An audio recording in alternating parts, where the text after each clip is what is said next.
whole goal of our life, the whole goal of our practice is to move from awareness of the little self to the big self. You know, we go from being focused on our individual concerns and worries, if you like, to that deeper level where we feel that those more superficial concerns are offered up on the altar of something much bigger.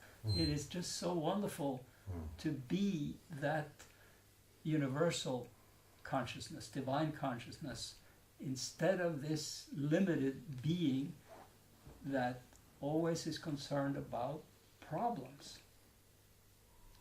And of course, my life has challenges like anybody else's. But when the challenges come, you know, I've trained myself to just say, okay, this is something that is also an expression of that divine consciousness. And if I can let go and deepen my experience and not get caught in it, it will solve itself. And it always does, one way or the other. Not always the way we like, but it does solve itself. And then we have to be grateful that, you know, there's some deeper intelligence in us that resolves things in the way that is most appropriate, either as a way to teach us lessons, and by doing that also lifting us up, or by just really helping us to have our lives flower. We cannot get anywhere, we cannot really discover this divine consciousness very easily without looking within. So all the different traditions say that. By looking within, the first thing that happens is we become a lot more aware of the self with a little s. So you then will, in a way, intensify your experience of problems when you first sit down. You know, you will feel your heart being closed. You will feel your resistance. You will feel your tendency to make problems. You will feel your tendency to have conflicts and all of that.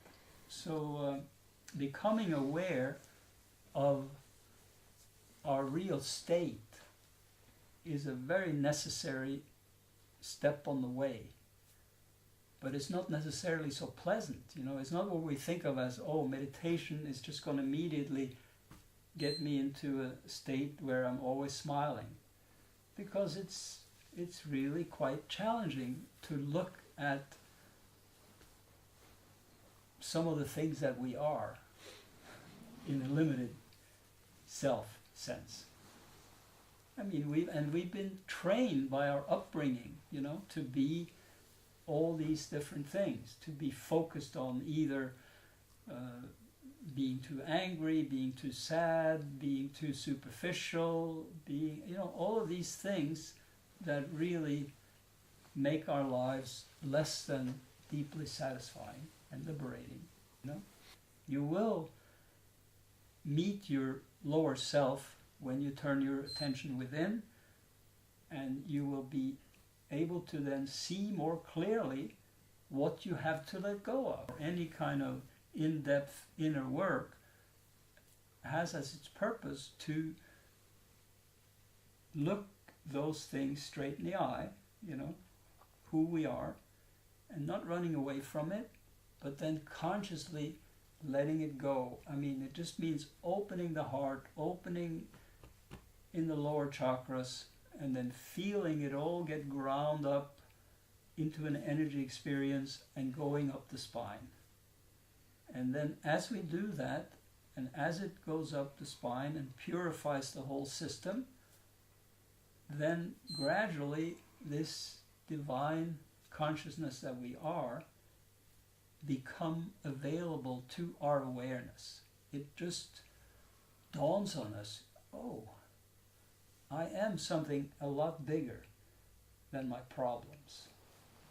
And the more we get familiar with that experience, which also can be a little frightening in the beginning, because we go through what's called sunya, the nothingness, the feeling of void.